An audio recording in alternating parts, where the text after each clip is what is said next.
এই বিস্তৃত ভূখণ্ডক আমি পুনৰবাৰ হিন্দু ৰাষ্ট্ৰ হিচাপে দেখিবলৈ বা আমি পাবলৈ বিচাৰিছো কাৰণে হিন্দু ৰাষ্ট্ৰ দাবী কমিটিৰ প্ৰথম দাবীটোৱে হৈছে যে আমাক হিন্দু ৰাষ্ট্ৰ হিচাপে ঘোষিত হ'ব লাগে আৰু আমাৰ পৰিচয় হিন্দু ৰাষ্ট্ৰৰ নাগৰিক হিচাপে হ'ব লাগে গুৱাহাটীৰ পৰা আপুনি ধুবুৰীলৈকে যদি যায় নামনি অসমত মুছলমানৰ কবলত গৈছে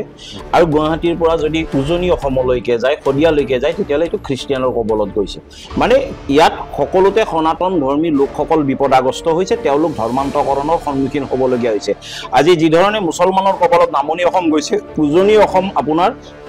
খ্ৰীষ্টিয়ান ধৰ্মান্তকৰণৰ কবলত গৈছে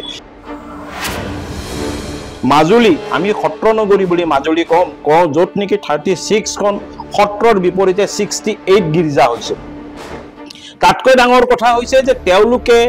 তাত কিছু দালাল সৃষ্টি কৰিছে আৰু দালালবিলাকে মানুহবিলাকক কনভাৰ্ট কৰাৰ সহায় কৰে মুছলিম যুৱকে ছদ্মবেশেৰে হিন্দু ছোৱালীক লাভ জেহাদৰ শিকাৰত পেলায় আৰু তাৰ পিছত সেই ছোৱালীজনীক বিয়া কৰাই তেওঁলোকে লৈ গৈ তাত ইছলাম ধৰ্মলৈকে কনভাৰ্ট কৰে গতিকে এইটোৰ আমি তীব্ৰ বিৰোধী সমান্তৰালভাৱে খ্ৰীষ্টিয়ানে আকৌ কি কৰিছে তেওঁলোকে উচ্চ শিক্ষাৰ নামত হিন্দু লোকক কনভাৰ্ট কৰি আছে তেওঁলোকে স্বাস্থ্য সেৱা আগবঢ়োৱাৰ নামত হিন্দু লোকক কনভাৰ্ট কৰি আছে তেওঁলোকে আৰ্থিক সাহায্য আগবঢ়োৱাৰ নামত হিন্দু লোকক কনভাৰ্ট কৰি আছে গতিকে ব্যাপক হাৰত এতিয়া কনভাৰ্ট কৰি আছে খ্ৰীষ্টিয়ানে মই এইখন সমাজৰ এজন কুকুৰ বুলি পৰিচয় দি ভাল পাওঁ এটা কুকুৰে গৃহস্থক বচাবলৈ যি ধৰণে ভুকে নিশা অজগৰে থাকি মই বলেন বৈশ্য এইখন সমাজৰ এটা কুকুৰ বুলি ভাবো আৰু সমাজখনক বচাবৰ কাৰণে বহু নিশা অজগৰে থাকি হ'লেও মই সমাজত হৈ থকা দুৰ্নীতি অন্যায় অনিয়ম মই ভুকি তাৰ বহিৰ প্ৰকাশ কৰিম বাকি জাগ্ৰত হলে গৃহস্থ চুৰৰ পৰা ৰক্ষা পাব জাগ্ৰত হলে সমাজ ৰক্ষা পৰিব জাগ্ৰত নহলে এটো মোৰ দায়িত্ব নমস্কাৰ মই ত্ৰিনন বৈশ্য আৰু আপুনি চাই আছে ডেমক্ৰেটিক আসাম আৰু আজিৰ আমাৰ এই বিশেষ অনুষ্ঠান সফলতাৰ চিঠিলৈ আপোনালোক সকলোকে স্বাগতম জনাইছো আৰু আজিৰ আমাৰ এই অনুষ্ঠানত আমাৰ সৈতে উপস্থিত আছে এগৰাকী বিশেষ ব্যক্তি আৰু তেওঁ হৈছে বলেন বৈশ্য ডাঙৰীয়া হিন্দু ৰাষ্ট্ৰ দাবী সমিতিৰ সাধাৰণ সম্পাদক দাদা আপোনাক আমাৰ এই অনুষ্ঠানলৈ স্বাগতম জনাইছো যেহেতুকে বিভিন্ন সময়ত আমি দেখিবলৈ পাওঁ হিন্দু ৰাষ্ট্ৰ নিৰ্মাণৰ ক্ষেত্ৰত বা হিন্দুত্ববাদৰ ক্ষেত্ৰত আপোনালোকে যথেষ্টখিনি কাম আপোনালোকে কৰি আহিছে বা গুৰুত্ব আৰোপ কৰি আহিছে সেই বিষয়ে কিছু জানিবলৈ চেষ্টা কৰিম হিন্দু ৰাষ্ট্ৰ এতিয়া বহুতে কিছু বিতৰ্কত আউটাৰে টানি আনে হিন্দু ৰাষ্ট্ৰ এক নম্বৰ কথাটো হৈছে যে তেওঁলোকে প্ৰথম কথাই ক'ব বিচাৰে যে এখন হিন্দু ৰাষ্ট্ৰ হয়ে আৰু বেলেগকে ঘোষণা কৰিবলৈ কি আছে সেইটো এটা আহে দুই নম্বৰতে আহে হিন্দু শব্দটো শাস্ত্ৰত নহয় গতিকে এনেকুৱা ধৰণৰ বিতৰ্ক বহুত আছে গতিকে মই প্ৰথমটো ক্লিয়াৰ কৰিছো যে হিন্দু শব্দও শাস্ত্ৰত আছে হিন্দু ৰাষ্ট্ৰৰ বিৱৰণো শাস্ত্ৰত আছে যে হিমালয়ত সমাৰব্ধম যাৱত হিন্দু সৰোবৰং তং দেৱ নিৰ্মিতং দেশ হিন্দুস্থান প্ৰচিক্ষতে হিমালয়ৰ পৰা কন্যাকুমাৰীলৈ এই বিস্তৃত ভূখণ্ড দেৱ নিৰ্মিত বুলি কৈছে আৰু হিন্দুস্থান বুলি কৈছে এটা শাস্ত্ৰ উদ্ধৃত হয় এইটোত কোনো বিতৰ্ক নাই দ্বিতীয় কথাটোত আহিল যে এখন হিন্দু ৰাষ্ট্ৰ হয়েই গতিকে ইয়াক ঘোষণা কিয় কৰিব লাগে বোলে এখন ৰাষ্ট্ৰৰ তিনিটা নাম হিন্দু ৰাষ্ট্ৰ ভাৰতবৰ্ষ ইণ্ডিয়া কোনটো নামেৰে মই নিজক পৰিচয় দিম এই কথাটো সকলোতকৈ ডাঙৰ কথা আৰু হিন্দুৰ গোটেই বিশ্বত কোনো এখন দেশ নাই যে এখন হিন্দুৰ দেশ বুলি বাকি মুছলমানৰ কাৰণে বিভিন্ন দেশ আছে খ্ৰীষ্টিয়ানৰ কাৰণে আছে ইভিন বুদ্ধিষ্ট যিসকল ভাৰতবৰ্ষৰ সনাতন সত্তাৰ পৰাই প্ৰাদুৰ্ভিত হোৱা গতিকে তেওঁলোকৰো আছে কিন্তু হিন্দুৰ নাই এটো অতি দুখজনক কথা সেই কাৰণে আমি এই যেটো শাস্ত্ৰ উদ্ধৃত হিমালয়ত সমাৰব্ধম যাৱত হিন্দু সৰোবৰং তং দেৱ নিৰ্মিতং দেশ হিন্দুস্থান প্ৰচিক্ষতে এই বিস্তৃত ভূখণ্ডক আমি পুনৰবাৰ হিন্দু ৰাষ্ট্ৰ হিচাপে দেখিবলৈ বা আমি পাবলৈ বিচাৰিছো কাৰণে হিন্দু ৰাষ্ট্ৰ দাবী কমিটিৰ প্ৰথম দাবীটোৱে হৈছে যে আমাক হিন্দু ৰাষ্ট্ৰ হিচাপে ঘোষিত হ'ব লাগে আৰু আমাৰ পৰিচয় হিন্দু ৰাষ্ট্ৰৰ নাগৰিক হিচাপে হ'ব লাগে এতিয়া দাদা হিন্দু যুৱ ছাত্ৰ পৰিষদ বা হিন্দু ৰাষ্ট্ৰ দাবী সমিতি এই দুটা সংগঠনতে আপুনি জড়িত হৈ পৰিছে আৰু এটাত আছে আপুনি সাধাৰণ সম্পাদক আৰু এটা আছে আপুনি মুখ্য উপদেষ্টা পদত তেনে ক্ষেত্ৰত আপোনালোকে যিসমূহ আপোনালোকৰ দাবী চৰকাৰৰ ওচৰত কেতিয়াবা দাবী উত্থাপন কৰে আপোনালোকে নিশ্চয় কি দাবীসমূহৰ ভিতৰত আপোনালোকে গুৰুত্বপূৰ্ণ দাবী হিচাপে কি দাবী উত্থাপন কৰি আহিছে এতিয়ালৈকে আমি 2014 চনত যেতিয়া নৰেন্দ্ৰ মোদী ডাঙৰীয়াৰ চৰকাৰ আহে ভাৰতবৰ্ষত তেতিয়া আমি তদানীন্তন গৃহমন্ত্ৰী ৰাজনাথ সিং ডাঙৰীয়াক আমি 14 দফীয়া এখন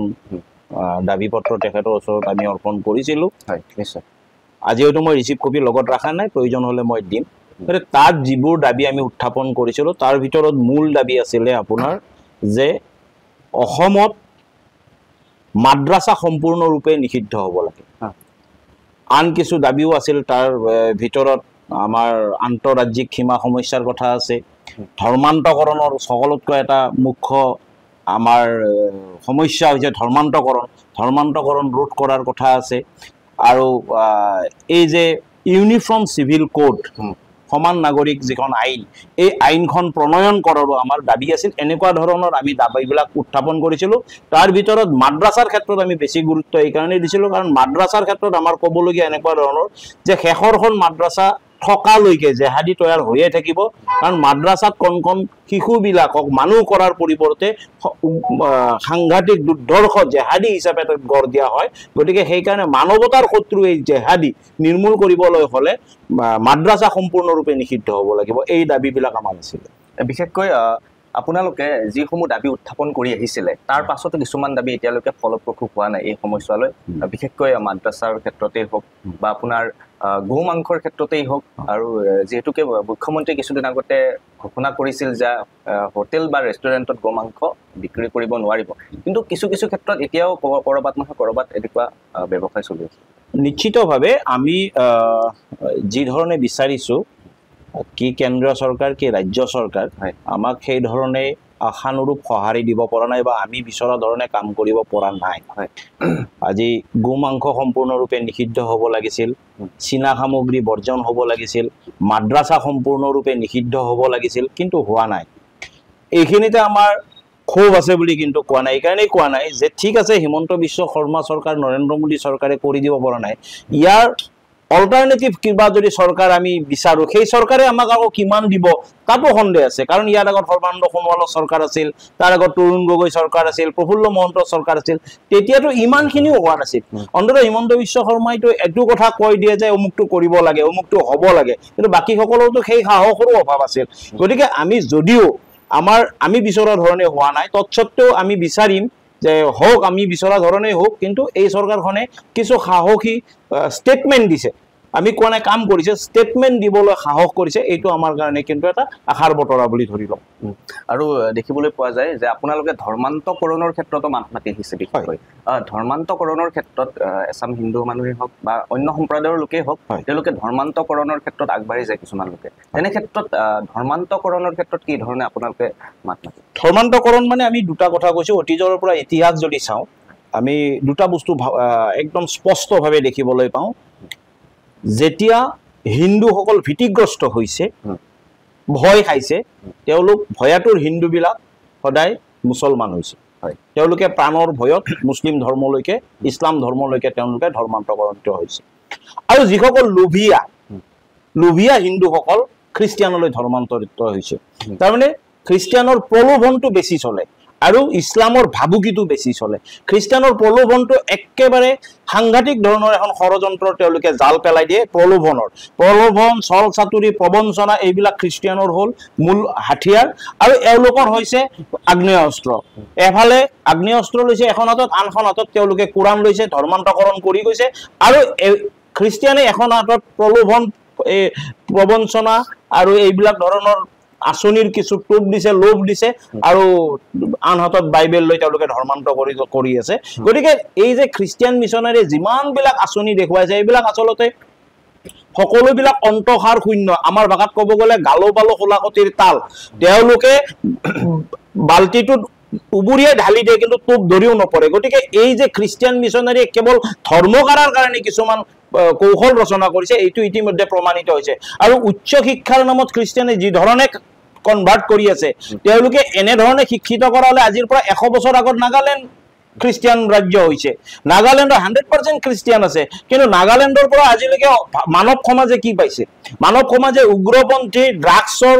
বেপাৰীৰ বাহিৰে নাগালেণ্ডৰ পৰা না IAS অফিচাৰ ওলাইছে, না নাগালেণ্ডৰ পৰা ভাল ডক্টৰ ওলাইছে, না ভাল ইঞ্জিনিয়াৰ ওলাইছে, একো ওলোৱা নাই। মিজোৰামৰ পৰা যে কি ওলাইছে? ড্ৰাগছৰ প্ৰয়োভৰ, যৌন কেলেংকাৰীৰ বাহিৰে, যৌন চাৰৰ বাহিৰে মিজোৰামৰ পৰাও একো অসমৰ জনসাধাৰণে বা মানৱ সমাজেই পোৱা নাই। গতিকে খ্ৰীষ্টিয়ানৰ যিবিলাক লোভ আছে, এই লোভবিলাকৰ ফেহুজলি ফালি যদি আমি চাবলৈ যাওঁ, তেতিয়াহ'লে এক অন্তসাৰ শূন্য কেৱল ধৰ্মান্তৰিত কৰাৰ কাৰণে এওঁলোকৰ এইবিলাক আঁচনি মাত্ৰ। বিশেষকৈ আমি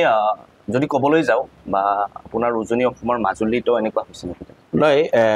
এই কথাটোৰ ক্ষেত্ৰত মই আপোনালোকক এটা ছবি এখন দেখুৱাব বিচাৰোঁ যে গুৱাহাটীৰ পৰা আপুনি ধুবুৰীলৈকে যদি যায়, নামনি অসমখন মুছলমানৰ কবলত গৈছে, আৰু গুৱাহাটীৰ পৰা যদি উজনি অসমলৈকে যায়, শদিয়ালৈকে যায়, তেতিয়াহ'লে এইটো খ্ৰীষ্টিয়ানৰ কবলত গৈছে। মানে ইয়াত সকলোতে সনাতন ধৰ্মী লোকসকল বিপদাগ্ৰস্ত হৈছে, তেওঁলোক ধৰ্মান্তকৰণৰ সন্মুখীন হ'বলগীয়া হৈছে। আজি যিধৰণে মুছলমানৰ কবলত নামনি অসম গৈছে, উজনি অসম আপোনাৰ খ্ৰীষ্টান ধৰ্মান্তকৰণৰ কবলত গৈছে। মাজুলী, আমি সত্ৰ নগৰী বুলি মাজুলী কওঁ, য'ত নেকি 36খন সত্ৰৰ বিপৰীতে 68 গীৰ্জা হৈছে। তাতকৈ ডাঙৰ কথা হৈছে যে তেওঁলোকে তাত কিছু দালাল সৃষ্টি কৰিছে, আৰু দালালবিলাকে মানুহবিলাকক কনভাৰ্ট কৰাত সহায় কৰে। গতিকে এই যে তেওঁলোকৰ এই দালালবিলাকক ৰোধ কৰাৰ ক্ষেত্ৰত চৰকাৰ সম্পূৰ্ণৰূপে ব্যৰ্থ। আমি তথ্য সহ দিছোঁ, উজনি অসমত খ্ৰীষ্টিয়ান ধৰ্মলৈ ধৰ্মান্তৰিত কৰিছিলে। তেওঁ আনকি তাত যিসকল তেওঁলোকে যীশুক প্ৰাৰ্থনা কৰে, এইবিলাক কীৰ্তন নামঘোষা তাক অনুবাদ কৰিছে, কৰি কীৰ্তনত যিটো কৃষ্ণ শব্দ আছে তাত যীশু সোমাইছে, নামঘোষত য'ত কৃষ্ণ শব্দ আছে তাত যীশু সোমাইছে। গতিকে তেওঁলোকে এই ধৰণৰ পাইৰেডি মাজেৰে তেওঁলোকে গোটেই আমাৰ ধৰ্ম সংস্কৃতি বিকৃত কৰিছে। আনকি বিহু, অসমৰ জাতীয় উৎসৱৰ অবিচ্ছেদ্য অংগ বিহু, এই বিহু তেওঁলোকে যীশুৰ নামত তেওঁলোকে হেৰি কৰি লৈছে, পাইৰেট কৰি লৈছে। তাৰোপৰি দেৱবাদ্য যিবিলাক আছে, মহাপুৰুষ গুৰুসকলে আমাৰ বাবে সৃষ্টি কৰি যোৱা, এই জাতিটোক চহকী কৰাৰ কাৰণে সৃষ্টি কৰি যোৱা দেৱবাদ্যবিলাক তেওঁলোকে তাত ব্যৱহাৰ কৰিছে, আৰু অতি নিকৃষ্টভাৱে সেইবিলাক ব্যৱহাৰ কৰিছে। কিছুমানে জোতা, এই ধৰণৰ ড্ৰেছ, যিবোৰ ড্ৰেছ সমাজত বাহিৰত চলে কিন্তু নামঘৰৰ ভিতৰত যিবোৰ ড্ৰেছ গৰ্হিত বা বৰ্জিত, সেই সাজ পোছাকেৰে, সেই বেশা বুখাৰে তেওঁলোকে যিধৰণে খোল, নাগৰা, তাল ইত্যাদি বস্তুবিলাক বজাইছে, এইবিলাক দেৱবাদ্যৰ ওপৰত তেওঁলোকৰ অত্যাচাৰ, দেৱবাদ্যক তেওঁলোকে বিকৃতকৰণ কৰিছে, নামঘোষা কীৰ্তন বিকৃত কৰিছে, কৰি তেওঁলোকে যীশু তেওঁ প্ৰচাৰ কৰি আছে। গতিকে মাজুলীকে লৈ উজনি অসমখন কমপ্লিটলি এই ধৰ্মান্তকৰণৰ কবলত গৈছে। গতিকে আমি চৰকাৰক বাৰম্বাৰ আমি এই কথাবিলাক কৈ আছো যে প্ৰলোভন, প্ৰবঞ্চনা, ভয় ভাবুকিৰ ধৰ্মান্তকৰণ ৰোধ কৰাৰ কাৰণে কঠোৰ আইন প্ৰণয়ন কৰিব লাগে, যিটো কিন্তু কোনো এখন চৰকাৰ আজিলৈকে সক্ষম হোৱা নাই বা কৰিবলৈ সদিচ্ছা প্ৰকাশ কৰা নাই। নিশ্চয়কৈ সকলো ধৰ্মকে নিশ্চয় আপুনি শ্ৰদ্ধা কৰে, নহয় জানো? হয়। তেনে ক্ষেত্ৰত সকলো ধৰ্মকে আপুনি যিহেতুকে শ্ৰদ্ধা কৰে, এই আপোনালোকে যে খ্ৰীষ্টান ধৰ্মটোক ধৰ্মান্তৰিতকৰণৰ ক্ষেত্ৰত খ্ৰীষ্টানকে কিয় টাৰ্গেট কৰি লোৱা হৈছে বিশেষকৈ? মানে এতিয়া এই কথাখিনিতে আমাৰ ক'বলগীয়া আছে যে আমি কেৱল খ্ৰীষ্টিয়ানক টাৰ্গেট কৰা নাই, আমি সমান্তৰালভাৱে ইছলামকো কৈছোঁ। ইছলামেও পূৰ্বৰে পৰা মোগলৰ আহাৰ 1200 শতিকাৰ পৰা আৰম্ভ কৰি বৰ্তমানলৈকে তেওঁলোকে ধৰ্মান্তকৰণ কৰি আছে।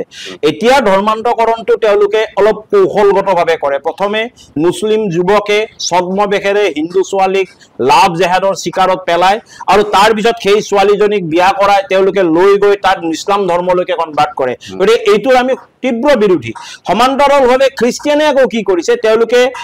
উচ্চ শিক্ষাৰ নামত হিন্দু লোকক কনভাৰ্ট কৰি আছে, তেওঁলোকে স্বাস্থ্য সেৱা আগবঢ়োৱাৰ নামত হিন্দু লোকক কনভাৰ্ট কৰি আছে, তেওঁলোকে আৰ্থিক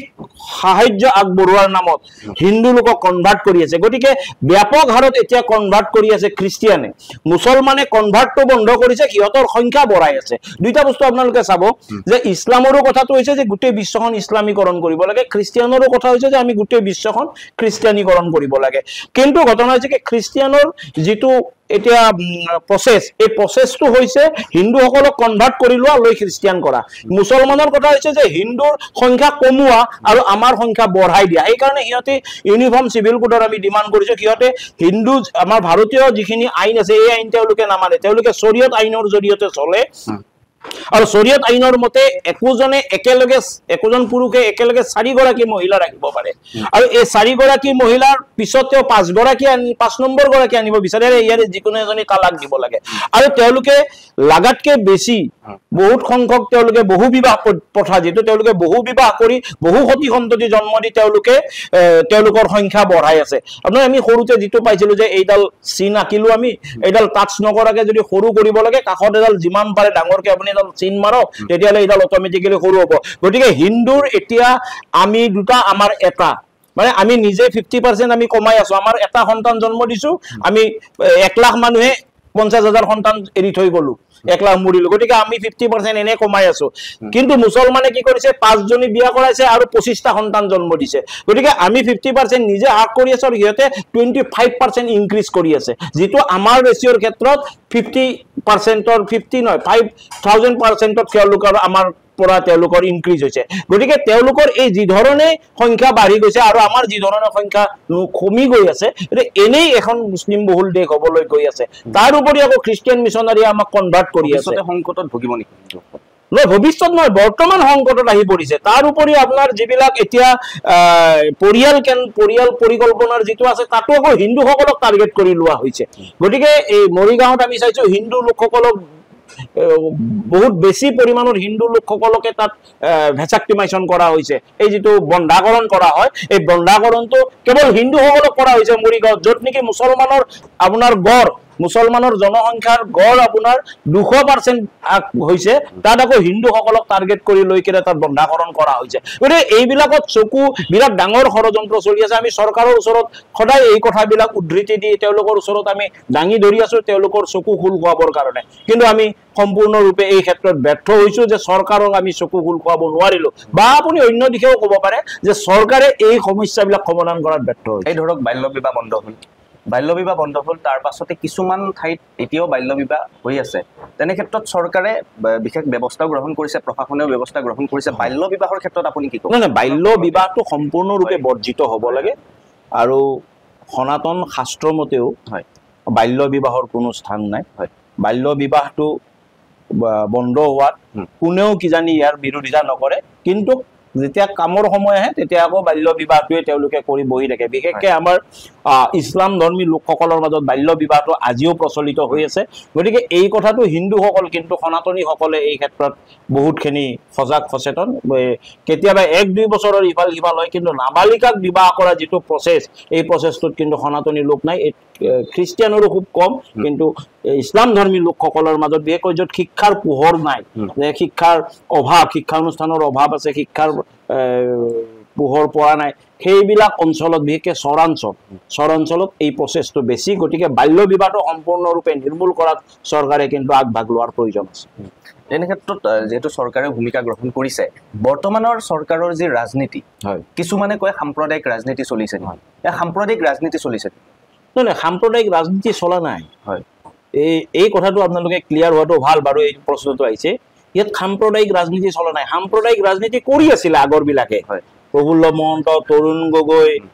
হিতেশ্বৰ শইকীয়া এইবোৰে সাম্প্ৰদায়িক ৰাজনীতি কৰিছিল সাম্প্ৰদায়িক মানে হিন্দুসকলক শেষ হৈ যোৱা মুছলমানসকলে হিন্দুসকলক নিষেধ কৰা খ্ৰীষ্টিয়ানে হিন্দুসকলক নিষেধ কৰাৰ যেটো ষড়যন্ত্ৰ চলি আছিল এইটো তেওঁলোকে হ'ব দিছিল সেইটো সাম্প্ৰদায়িক ৰাজনীতি কিন্তু এইখন চৰকাৰে এই কথাবিলাক স্পষ্টভাৱে কৈ দিছে যে এইটো হিন্দুৰ অন্যায় হৈছে এইটো হিন্দুৰ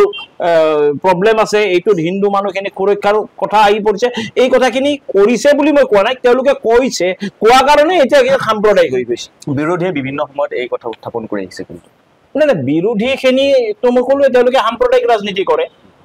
আজি কংগ্ৰেছ মানে মুছলমান বুলি তেওঁলোকে কৈ দিয়ে ৰাহুল গান্ধী নিজে কৈছে কংগ্ৰেছ মুছলমানৰ দল কংগ্ৰেছ মানেই মুছলমান গতিকে তেওঁলোকেতো ক'বই এই কথাটো গতিকে সাম্প্ৰদায়িক ৰাজনীতি কৰিছে যদি কংগ্ৰেছে কৰিছে তেওঁলোকে এটা সম্প্ৰদায় এটা ধৰ্মীয় লোকক তেওঁলোকে উঠাইছে আৰু বাকি ধৰ্মীয় লোকসকলক তেওঁলোকে দবাইছে প্ৰেছাৰাইজ কৰিছে গতিকে এই যিখিনি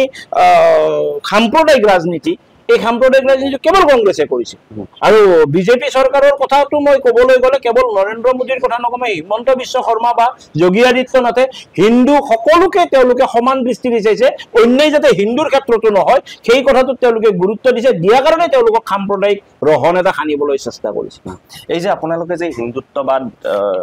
কৰি আছে বা হিন্দু ৰাষ্ট্ৰ দাবী সমিতি আপুনি জড়িত হৈ আছে বা হিন্দু যুৱ ছাত্ৰ পৰিষদৰ লগত আপুনি জড়িত হৈছে ভৱিষ্যত জীৱনত ৰাজনীতিলৈ যোৱাৰ কিবা লক্ষ্য নেকি না ৰাজনীতিটো কৰা হলে মুঠকে বহুত মই হাতত ধৰি শিকোৱা ল'ৰাবিলাক আজি মন্ত্ৰী বিধায়ক বা বিভিন্ন পদবীত আছে, সাংসদ হৈ আছে। আৰু ৰাজনীতিটোতো মোৰ কোনো কালে ইচ্ছা নাই, কেতিয়াও ৰাজনীতি নকৰোঁ, সেইটো একদম স্পষ্ট কথা। কিন্তু ভৱিষ্যতৰ এটাই কথা, আমাৰ সপোন যে আমি হিন্দু ৰাষ্ট্ৰৰ নাগৰিক হিচাপে নিজকে দেখিব বিচাৰোঁ, চাব বিচাৰোঁ। গতিকে সেইটো সপোন লৈয়ে আমি কাম কৰি আছোঁ, আৰু সেইটো সপোন লৈয়ে আমি শেষ বিন্দু তেজ থকালৈকে আমি কাম কৰিম। বাংলাদেশত কিছু মাহ পূৰ্বে আমি দেখিবলৈ পালোঁ যে কোটা আন্দোলন হৈছিল। শ্বেখ হাছিনা এখন দেশৰ পৰা অন্য এখন দেশলৈ যাবলগীয়া হ'ল, তাৰ পাছতে হিন্দুসকলক, সংখ্যালঘু হিন্দুসকলক কিন্তু আক্ৰমণ চলোৱা হৈছিল। তেনে ক্ষেত্ৰত আপোনাৰ ক'বলৈ? এই ক্ষেত্ৰততো মই জেল খাটি আহিছোঁ। সৰ্বানন্দ সোণোৱাল চৰকাৰৰ আৰম্ভণিতে মই জেল খাটিছোঁ। বাংলাদেশৰ ৰাষ্ট্ৰপতি যেতিয়া আব্দুল হামিদ অসম ভ্ৰমণত আহিছিল, আমি বাধা কৰিছিলোঁ যে এইখন শত্ৰু দেশ, তাত হিন্দুৰ ওপৰত অত্যাচাৰ হয়, এনেখন দেশৰ লগত কোনো মৈত্ৰী নহ'ব। যেতিয়া আমাৰ কিছু দাবী আছিলে, আমি এই দাবী দিছোঁ, আব্দুল হামিদকো দিছোঁ, যেতিয়ালৈকে বাংলাদেশৰ ভূমিত হিন্দুৰ ওপৰত অত্যাচাৰ বন্ধ নহ'ব, যেতিয়ালৈকে বাংলাদেশৰ ভূমিত এণ্টি ইণ্ডিয়ান এক্টিভিটিজ বন্ধ নহ'ব, যেতিয়ালৈকে বাংলাদেশত চাইনা আৰু পাকিস্তানৰ কেম্প চলি থাকিব, তেতিয়ালৈকে বাংলাদেশৰ লগত ভাৰতৰ কোনো বন্ধুত্ব নহ'ব। গতিকে অসম ভ্ৰমণ আমি বাধা দিয়াৰ কাৰণে, আৰু তেতিয়া আমি প্ৰটেষ্ট কৰিছিলোঁ, আমাক জেলত দিছে। গতিকে বাংলাদেশ কেতিয়াও আমাৰ বন্ধু নহয়, বাংলাদেশ সদায় আমাৰ শত্ৰু, আমাৰ অহিত বিবেচনা কৰি আছে। আৰু এই ক্ষেত্ৰত কিন্তু ভাৰত চৰকাৰৰ যিটো বৈদেশিক নীতি, বাকী অল অভাৰ কাণ্ট্ৰিবিলাকৰ লগত যিটো বৈদেশিক নীতি, এইটোত আমি সমালোচনা নকৰোঁ। কিন্তু বাংলাদেশৰ ক্ষেত্ৰত ভাৰতৰ যি বৈদেশিক নীতি, ইয়াত সংশোধনৰ প্ৰয়োজন আছে, ইয়াত সমালোচনাৰ ইয়াত থল আছে, আৰু আমি সমালোচনা কৰি আহিছোঁ। বাংলাদেশক কেতিয়াও বন্ধু হিচাপে নহয়, বাংলাদেশক আমি শত্ৰু জ্ঞান কৰিব লাগে। আৰু ইন্দিৰা গান্ধীয়ে এটা চূড়ান্ত ভুল কৰিলে, বাংলাদেশক পাকিস্তানৰ পৰা আজৰি আনি তেওঁলোকক এখন স্বাধীন দেশ হিচাপে থাকিব দিয়াৰ ফলত আজি সেইখন ভাষিক দেশ হিচাপে গঢ় লোৱা দেশখন আজি ধাৰ্মিক দেশ হিচাপে হ'ল। আৰু এনেকুৱা এখন ধাৰ্মিক দেশ হ'ল, চবতকৈ বেছি সাম্প্ৰদায়িক চিন্তা এটা তেওঁলোকৰ তাতে মনত পুহি ৰাখিছে। আৰু তাৰ ফল হিচাপে আমি ক'ব পাৰোঁ যে শান্তিৰ নোবেল বঁটা বিজয়ী মহম্মদ ইউনুছে নেতৃত্ব দি তাত হিন্দুসকলক, সংখ্যালঘুসকলক বৰ্বৰ ধৰণে অত্যাচাৰ কৰিছে। ইয়াত কোনো ভাষা নাই, গৰিহণাৰ ভাষা নাই। কিন্তু ভাৰতবৰ্ষৰ, অসমৰ বিশেষকৈ হিন্দুসকলে কিন্তু ইয়াৰ পৰা এটা নীতি পাঠ লোৱা উচিত যে যদি আমি ইয়াত আজি সজাগ সচেতন নহওঁ, ইয়াত যদি মুছলমানৰ সংখ্যা বৃদ্ধি হয়, তেতিয়াহ'লে বাংলাদেশৰ সেই যিসকল হিন্দু, নিৰ্যাতিত হিন্দু, আৰু আমাৰ বেছি দিন নাথাকে, আমিও সেই ধৰণৰ নিৰ্যাতিত হ'বলৈ ইয়াত মুছলমানত। তেনেকুৱা এটা পৰ্যায় আহি পালে হিন্দু ৰাষ্ট্ৰ সমিতিয়ে কি পদক্ষেপ গ্ৰহণ কৰিব, যদি তেনেকুৱা এটা পৰ্যায়? নাই, এতিয়া মহাত্মা গান্ধী অহিংসাৰ পূজাৰী, আমি জানো। মহাত্মা গান্ধীয়ে এটা কথা কৈ গৈছিলে যে সন্মুখত যদি তোমাৰ মাত্ৰ দুটা পথ থাকে, এটা গোলামী আৰু আনটো সশস্ত্ৰ বিপ্লৱ, তুমি কেতিয়াও গোলামীৰ পথ বাছি নল'বা। গতিকে তেওঁ এইটো নক'লে যে তেওঁ সশস্ত্ৰ বিপ্লৱৰ পথেৰে আগবাঢ়িব, কোৱা নাই। কিন্তু তেওঁ ইনডাইৰেক্টলি এইটো কৈছে, তুমি সন্মুখত যদি মাত্ৰ দুটা পথ বাছি আছে, এটা গোলামী, আনটো সশস্ত্ৰ বিপ্লৱ, তুমি কেতিয়াও গোলাম নহ'বা, গোলামীৰ পথ নল'বা। গতিকে মোৰো বা আমাৰ হিন্দু ৰাষ্ট্ৰ দাবী সমিতি বা হিন্দু যুৱ ছাত্ৰ পৰিষদৰো স্পষ্ট এনেকুৱা ধৰণৰ কথা আছে যে আঁঠুকাৰি জীয়াই থকাতকৈ থিয় হৈ যুঁজি মৰাৰ সাহস আমাৰ আছে, আৰু আমি শেষ বিন্দু তেজ থকালৈকে আমি সেই ধৰণে আগবাঢ়িবৰ কাৰণে আমি প্ৰস্তুত। হিন্দু ৰাষ্ট্ৰ দাবী সমিতি আৰু ৰাষ্ট্ৰীয় স্বয়ংসেৱক সংঘৰ ওতঃপ্ৰোত সম্পৰ্ক আছে নেকি? ৰাষ্ট্ৰীয় স্বয়ংসেৱক সংঘ 1925 চনৰ পৰা কাম কৰি আছে। 1925 চনত ডক্টৰ কেশৱ বলিৰাম হেডগেৱাৰ ডক্টৰজীয়ে ৰাষ্ট্ৰীয় স্বয়ংসেৱক সংঘ জন্ম দিছে। কেৱল ৰাষ্ট্ৰ হিতৰ তেওঁলোকে ৰাষ্ট্ৰ সৰ্বোপৰি চিন্তাৰে জন্ম দিছে। তেওঁলোকে ব্যক্তি নিৰ্মাণ কৰি আছে। আৰু মই নিজে এজন স্বয়ংসেৱক হয়, আৰু হিন্দু ৰাষ্ট্ৰ দাবী সমিতি গঠনত বা কাৰ্যকৰণত ৰাষ্ট্ৰীয় স্বয়ংসেৱক সংঘৰ ইয়াত কোনো ভূমিকা নাই। ৰাষ্ট্ৰীয় স্বয়ংসেৱক সংঘৰ মই এজন স্বয়ংসেৱক হয়, মই ৰাষ্ট্ৰীয় স্বয়ংসেৱক সংঘৰ দ্বিতীয় বৰ্ষ শিক্ষিত স্বয়ংসেৱক। গতিকে এনেকুৱা আমাৰ স্বয়ংসেৱক বহুত আছোঁ, কিন্তু ইয়াত RSS ইয়াত জড়িত নহয়। বৰ্তমান অকল আপোনালোকৰ যি এটা সংগঠন হিন্দু ৰাষ্ট্ৰ দাবী সমিতি আৰু আপোনালোকৰ আৰু এটা ক'লে হিন্দু যুৱ ছাত্ৰ পৰিষদ, এই দুয়োটা যি সংগঠন, এই সংগঠনে ভৱিষ্যতৰ দিশলৈ কি ধৰণে আগবাঢ়ি যাব বা ভৱিষ্যত পৰিকল্পনা কি আপোনাৰ? আমিতো স্পষ্টভাৱেই কৈছোঁ যে হিন্দু ৰাষ্ট্ৰ এখন আমি চাব বিচাৰোঁ, হিন্দু ৰাষ্ট্ৰৰ নাগৰিক হিচাপে নিজক চাব বিচাৰোঁ, আৰু হিন্দু ৰাষ্ট্ৰ গঢ় দিয়াৰ কাৰণে আমি যৎপৰোনাস্তি আমি চেষ্টা কৰিম। আৰু হিন্দু ৰাষ্ট্ৰ নিৰ্মাণৰ কাৰণে, হিন্দু ৰাষ্ট্ৰ ঘোষণা নোহোৱালৈকে আমাৰ আন্দোলন, আমাৰ প্ৰতিবাদ, আমাৰ আবেদন, আমাৰ অনুৰোধ চলি থাকিব। আপুনি কিয় বাছি ল'লে যে আপুনি সংগঠনলৈ আহিব, বা আপুনি কোনো ধৰণৰ বেলেগ লাইনতো যাব পাৰিলেহেঁতেন, কিন্তু আপুনি এই লাইনটো কিয় বাছি ল'লে যে মই সংগঠনত আহিম, হিন্দু ৰাষ্ট্ৰ দাবী সমিতি নিৰ্মাণ কৰিম? কেনেকৈ মনলৈ আহিলে কথা? এইটো হিন্দু ৰাষ্ট্ৰ দাবী সমিতি নিৰ্মাণ কৰাৰ আগতে মই হিন্দু যুৱ ছাত্ৰ পৰিষদত আছিলোঁ। 1992 চনত মই হিন্দু যুৱ ছাত্ৰ পৰিষদত যোগদান কৰিছিলোঁ 1992 চনৰ পৰা বিভিন্ন দায়িত্ব পালন কৰি আহি সভাপতি হ'লোঁ শেষত সভাপতিৰ পৰা মই মুখ্য উপদেষ্টা হ'লোঁ গতিকে হিন্দুত্ববাদত কাম কৰি থকা সময়তে মই ৰাষ্ট্ৰীয় স্বয়ংসেৱক সংঘৰ ITC OTC first year OTC second year training ল'লোঁ গতিকে ৰাষ্ট্ৰীয় স্বয়ংসেৱক সংঘৰ আদৰ্শ অনুপ্ৰাণিত হ'লোঁ হিন্দুত্বই ৰাষ্ট্ৰীয়তা এই চিন্তাধাৰা মনত আহিল আৰু আমি সকলোৱে সমাজৰ কাম কৰিবই লাগিব সমাজৰ পৰা আমি কেৱল লৈ থাকিলে নহ'ব আমি সমাজৰ কাম কৰিবই লাগিব আৰু সমাজৰ কাম কৰাৰ কাৰণে এখন মঞ্চৰ প্ৰয়োজন হয় গতিকে সেই ধৰণে আমি চিন্তা চৰ্চা কৰিলোঁ যে হিন্দু যুৱ ছাত্ৰ পৰিষদ যুৱ অৱস্থাত মোৰ কাৰণে উৎকৃষ্ট মঞ্চ আছিলে তাতকৈ আৰু বেলেগ মঞ্চ মই কথা ভাবিব নোৱাৰিলোঁ আৰু পৰৱৰ্তী পৰ্যায়ত যেতিয়া হিন্দু যুৱ ছাত্ৰ পৰিষদৰ এটা বয়সৰ সীমা থাকে গতিকে তাৰ পিছত কাম কৰাৰ কাৰণে হিন্দু ৰাষ্ট্ৰ দাবী সমিতি নামৰ যেটো সংগঠন হিন্দু যুৱ ছাত্ৰ পৰিষদৰ ছত্ৰছায়াত জন্ম হৈছে সেই সংগঠনটোৰ মঞ্চখনেই মই উৎকৃষ্ট মঞ্চ হিচাপে বাছি লৈছোঁ আৰু মই কাম কৰি আছোঁ এতিয়া ধৰক হিন্দু ৰাষ্ট্ৰ দাবী সমিতিত আপুনি জড়িত হৈ আছে হিন্দু যুৱ ছাত্ৰ পৰিষদৰ আপুনি মুখ্য উপদেষ্টা হিচাপে আছে তেনে ক্ষেত্ৰত আপোনাৰ পৰিয়ালত আপুনি বেছি সময় দিয়ে নে সংগঠনত বেছি সময় দিয়ে নাই মই পৰিয়ালত সময় মুঠেই দিয়া নাছিলোঁ আগতে আৰু হিন্দু যুৱ ছাত্ৰ পৰিষদ কৰি থাকোঁতে মই পৰিয়ালত খুব কম সময় দিছিলোঁ বাকি ব্যৱসায় যিবোৰ আছে মোৰ সেই ব্যৱসায়বিলাকত ইমান সময় দিবলগীয়া ব্যৱসায় নহয় স্থাবৰ সম্পত্তিবিলাক ৰেণ্টত দি কিনে মোৰ সেই যিখিনি ভাড়া পইচা আহে এই মোৰ পৰিয়াল চলি থাকে গতিকে পৰিয়ালত বেছি সময় দিয়া নাছিলোঁ আৰু এতিয়া অৱশ্যে মই হিন্দু ৰাষ্ট্ৰ দাবী সমিতিত অহাৰ লগে লগে ইয়াত অলপ কামৰ ভিৰটো কম আছে গতিকে এতিয়া অলপ মই পৰিয়ালত সময় দিওঁ আৰু ডেকা অৱস্থাৰ যিটো সক্ৰিয়তা থাকে নিশ্চয় এতিয়া বয়সে গৰকিছে গতিকে এতিয়া আমাৰ সেই সক্ৰিয়তাটো অলপ কমিছে গতিকে আমি আমাৰ উত্তৰসূৰীক আমি কামত লগাইছোঁ আৰু আমি অলপ তদাৰক কৰি আছোঁ ব্যক্তিগত কথা জানিব বিচাৰিম যে স্কুলীয়া শিক্ষা ধৰক বা কলেজীয়া শিক্ষা ক'ত আহৰণ কৰিছিলে কেনেধৰণে আপুনি শৈশৱ পাৰ কৰিছিলে বা এই পৰ্যায়তে আহি পালে আজি আপুনি কি ক'ব স্কুল কলেজ ইউনিভাৰ্চিটি গোটেইখিনি গুৱাহাটীতে গুৱাহাটীৰ বাহিৰত যোৱা নাই মোৰ এই ঘৰৰ সন্মুখৰে LP স্কুল তাৰপিছত আপোনাৰ ভাস্কৰ বিদ্যাপীঠ গুৱাহাটী কলেজ ইউনিভাৰ্চিটি এই ধৰণে মোৰ শিক্ষা আহৰণ কৰিলোঁ আৰু মাষ্টাৰ ডিগ্ৰী কমপ্লিট নহ'ল এৰিলোঁ তেতিয়া হিন্দু যুৱ ছাত্ৰ পৰিষদৰ কামত বেছিকৈ সোমাই গ'লোঁ পঢ়া শুনা মাষ্টাৰ ডিগ্ৰী নহ'লেও চলিব বুলি ভাবি ল'লোঁ গতিকে তাৰপিছত মই মাষ্টাৰ ডিগ্ৰী কৰিম বুলি মনত এতিয়াও ভাৱ আছে কিন্তু কৰিবলৈ সময় নাপাওঁ আৰু বাকী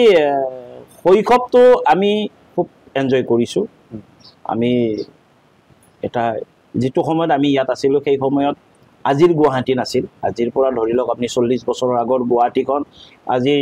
গাঁৱৰ নিচিনাই আছিল আৰু তেতিয়া আমাৰ যিখিনি স্থানীয় লোক আমি আছিলোঁ ইয়াতে আমি সকলোখিনি গাঁৱৰ নিচিনা আমি যদিও দেউতাহঁত বেলেগ বেলেগ জেগাৰ পৰা আহি ইয়াতে বহিছে আমি কিজানি এনেকুৱা ভাৱ নহ'ল মনত গতিকে আমি ইয়াতে ফুটবল খেলা ক্ৰিকেট খেলা গৰমৰ বন্ধত ঘোঁৰা চলোৱা বা বিহাৰী ঘোঁৰাবিলাক ধৰি আনি চলোৱা এই সম্পূৰ্ণ আমি কাৰোবাৰ মধুৰিআম চুৰ কৰি আনি খোৱা আম চুৰ কৰি খোৱা আমি যিটো শৈশৱৰ যিটো কৃষ্ণই যিটো শৈশৱত এনজয় কৰিছিলে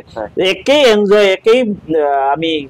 ইয়াতে শৈশৱ উপভোগ কৰিছোঁ শৈশৱ উদযাপন কৰিছোঁ আমি খুব সুন্দৰভাৱে শৈশৱ গৈছে কিন্তু এটা কথা আছিল সংস্কাৰ আমাৰ তেতিয়াও আছিল সংস্কাৰ আমাৰ আজিও আছে